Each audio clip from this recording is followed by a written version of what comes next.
Околу 4,6 милиарди евра должат граѓаните во банките по основ на кредити. Ова е вкупната сума на заеми која банкарите заклучно со март им ја одобриле на домакинствата, покажува најновиот извештај на Народната банка.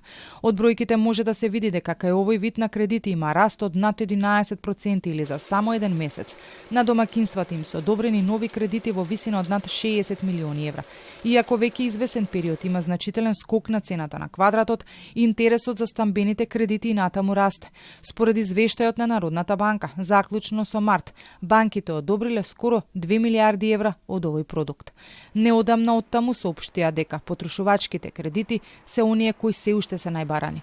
Во секој случај, потрошувачките кредити и понатаму се најзастапена форма на кредитна задолженост на граѓаните.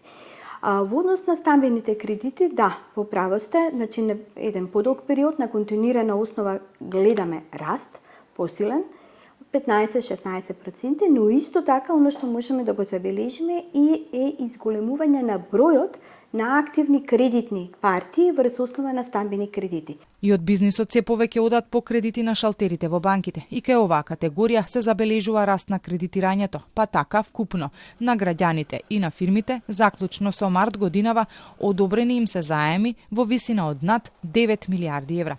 На годишно ниво пак интересот за кредитните картички опаѓа. Се земаат кредити, но расте и штедењето. Анализите од Централната банка покажуваат дека граѓаните и фирмите кај банките чуваат близу 11 милиарди евра. Во меѓувреме, меѓународните финансиски институции, но и домашните, ги следат глобалните случувања кои треба да го покажат правецот на движење на каматите и на кредитите, но и на депозитите. Нивната висина зависи од инфлацијата која според последните податоци на статистиката повторно забрза и сега во земјава е 4,9% во однос на истиот период лани.